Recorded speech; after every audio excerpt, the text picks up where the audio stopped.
Well, I hope you and yours are doing well. I got another knife to take a look at here. This is from a company that, well, I hadn't really been super familiar with before, but this is about the only knife, at least at this juncture, that I'm willing to buy from them. Why? Because this is an actual original design. It's not a blatant copy of, Spyderco and Benchmade models and whatnot that just throw on a different logo.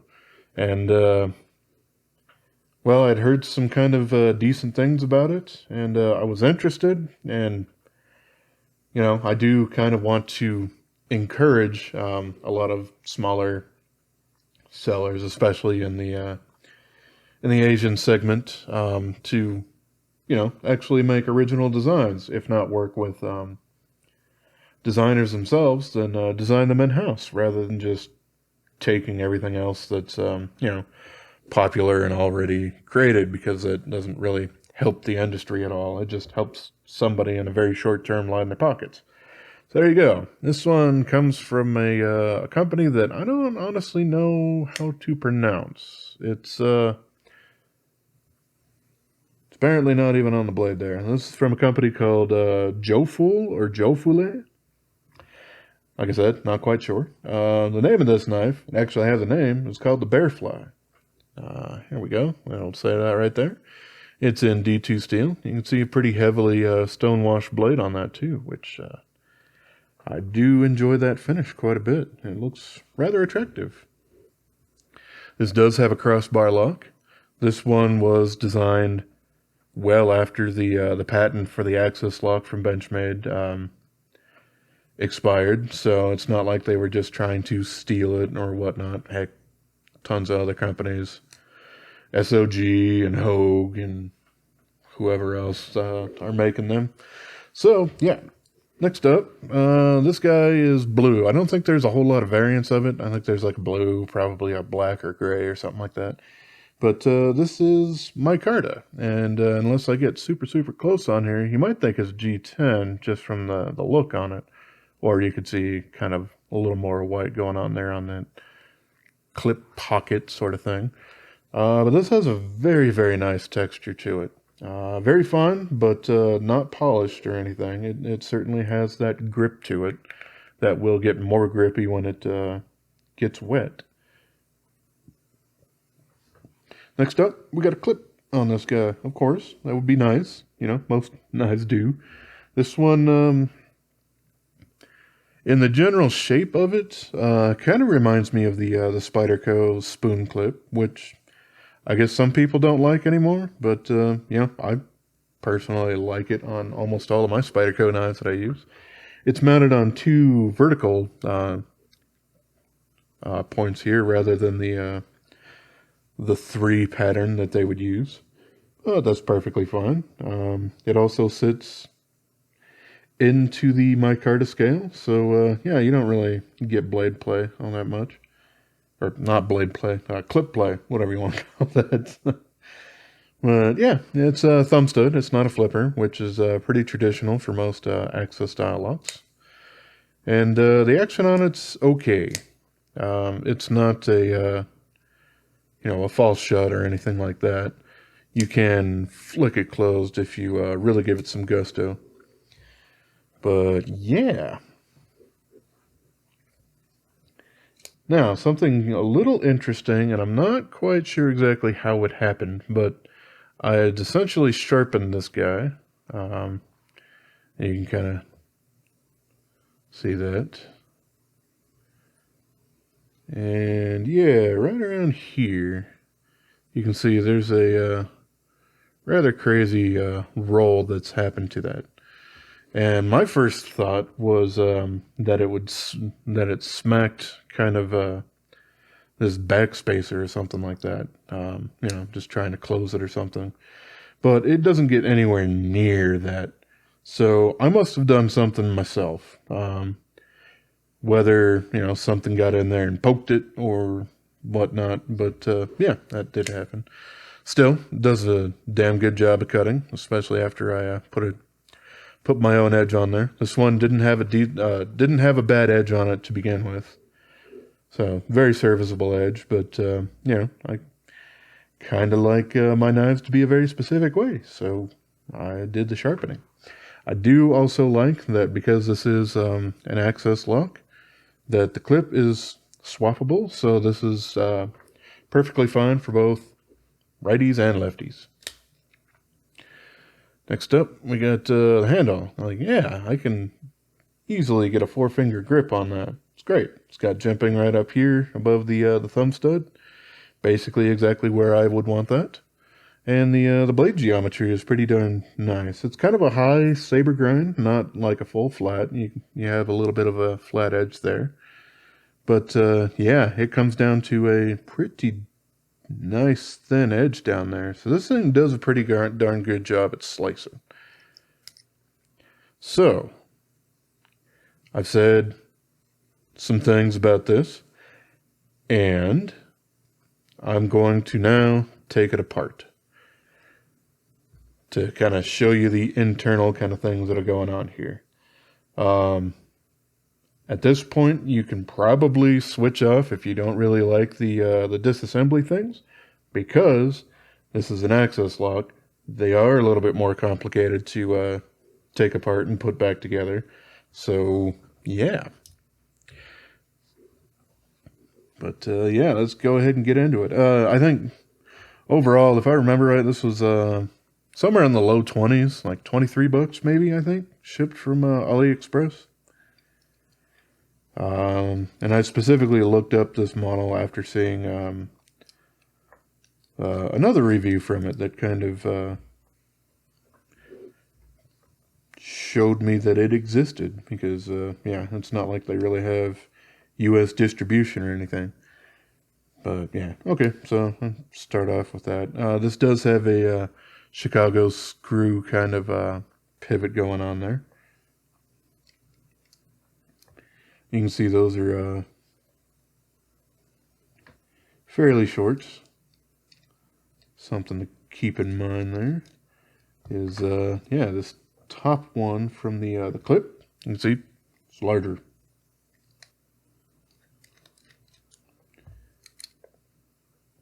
And then you can also see that the bottom one on the clip is also larger. So you really do want to keep those separated with the clip so you don't really get them mistaken for something else, because yeah, it is a little strange in the way that that's all kind of put together. These screws do kind of like to hold in there a little bit. That's why I'm using the tweezers for some of this.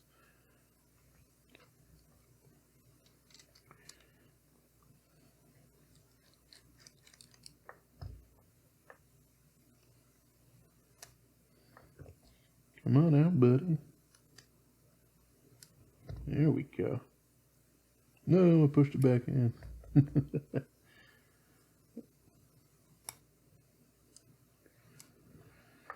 Alright, there we go.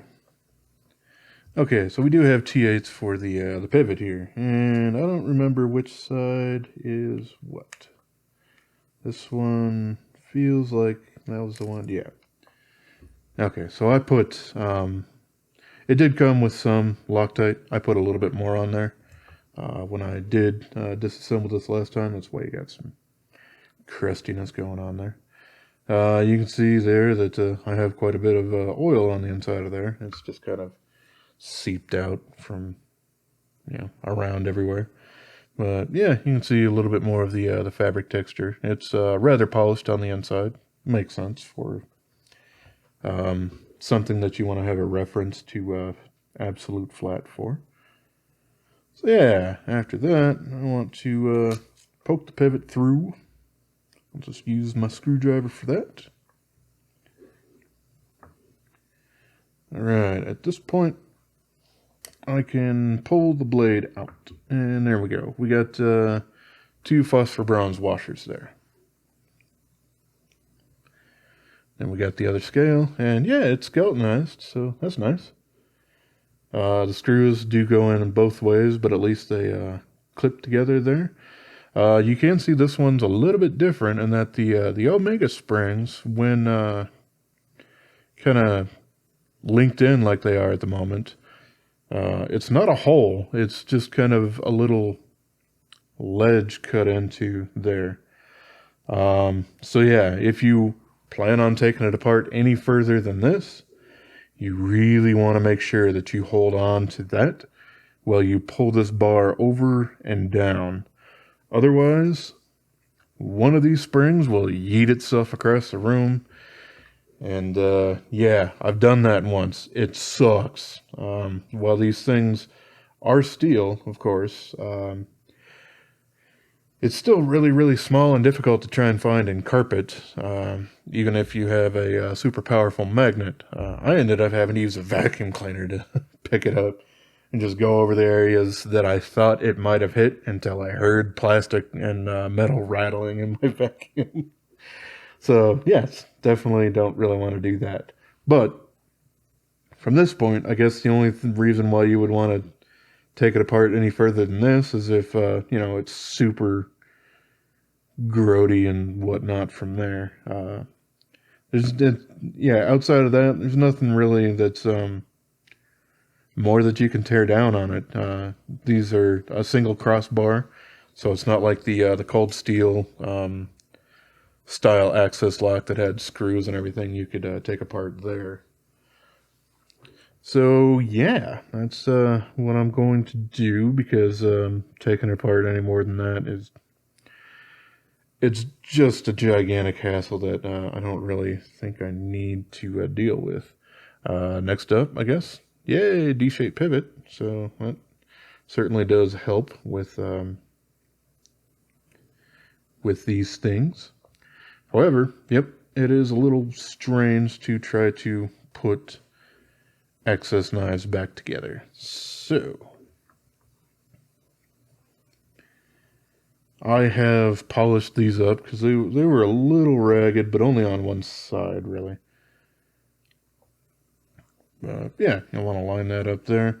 Make sure that the pivot is below, so it's not blocking the knife actually going in there. And yeah, at that point, you're going to want to use I usually have a watch bar, or a watch band bar kind of thing to be able to do some of this. But I don't know where it is. It kind of rolled off, so I'm just going to use a small screwdriver. This one's a Phillips 000. I don't know, that's for my fix-it, but yeah. Because you just want to make sure that those washers in there are actually straight, because that will allow you to get the pivot actually through there. And that's what all this is about, because it's next to impossible to actually put these things together like a sandwich, like you would with a frame or a liner lock.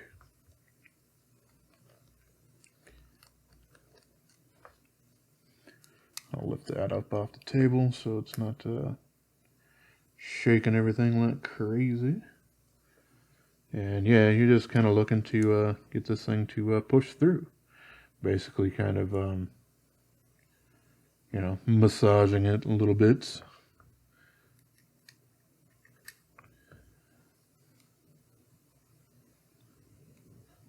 Come on, buddy. I was not going to go all the way to start with, but that's perfectly fine. You're just looking to get through the first washer, essentially.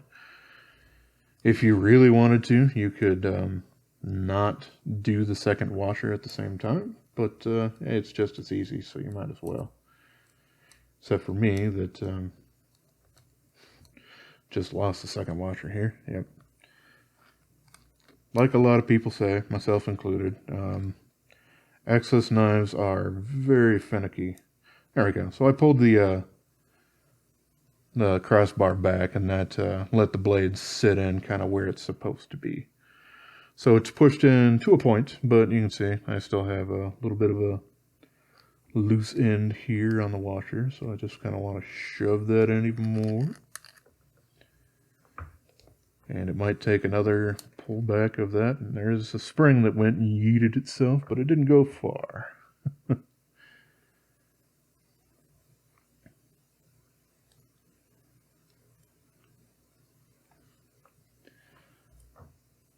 will continue to try to get this through. There we go. Okay. So yeah, it's all the way through. Now let's see if I can't go ahead and find that spring that just went crazy on me.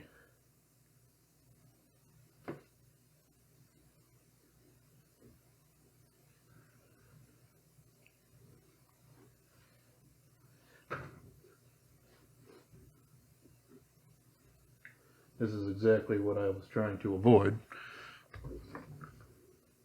But, yeah. We got it. It's here. And luckily I don't have to disassemble anything to deal with it. We'll just hook that around just like a Benchmade. And then shove this sumbitch over until it's there. There we go. This went a little bit smoother than last time. Like I was saying, I completely lost track of where that stupid thing went and had to break out my vacuum cleaner.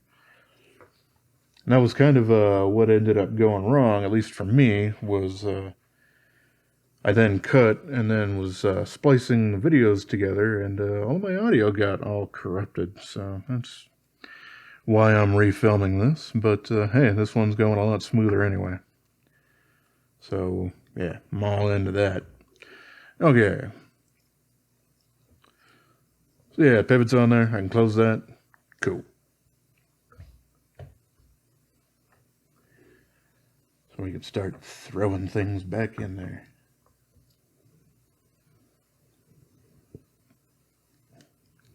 I'll start with this because this is not the side that I'm going to put the clip on.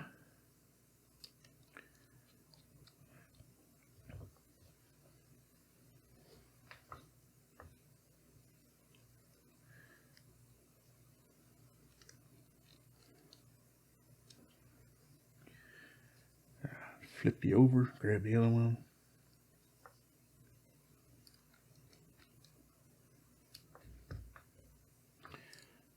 Alright, so the tallest of the two goes on top here.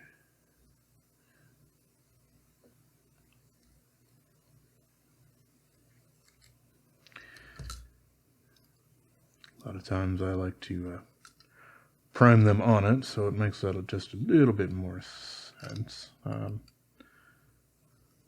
Especially if I'm trying to do that on camera rather than just doing it myself. All right. Just get in there, please. I beg of you. Okay, so I think the pivot's rather tight, but yeah, you can see the centering on it is still pretty decent there.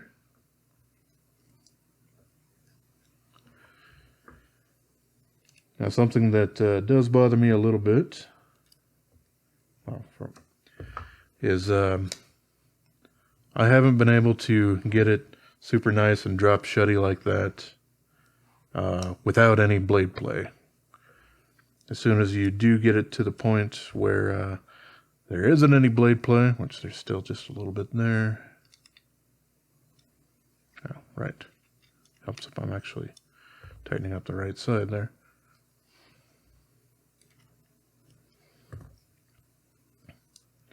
Yeah, by the time you do that, it's a little stiff. Unfortunately, that's just kind of how that ends up working.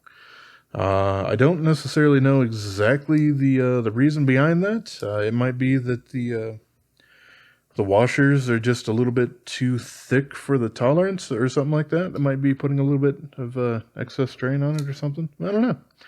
But yeah, you can either have nice action and have a bit of side-to-side play, or if you have it all that way, then it's basically going to be a two-hand close kind of thing rather than a flick. But that's about the only flaw I can really come up with this guy was, yeah, the action on it. I just can't seem to get it super great. But other than that, yeah, I mean, the construction's very similar to a Benchmade. Very high quality micarta. I think they mentioned something about boiling it on the product page for this, which was a little strange to me, but you know, whatever. I guess if it works and it gets you the texture and the coloring and everything that you want, then great. It does a pretty darn good job with not being, you know, deep carry, but not having a massive amount sticking up there. I do like it, and I hope that this company kind of keeps going with these original designs and kind of improves things along the way. I'm kind of interested to see what comes next. Alrighty. Well, anyway, that was the Jufule Bearfly in D2 steel here. Nice stonewashed D2. Alright. As always, I appreciate y'all for watching, and have yourself a wonderful rest of your day, yo.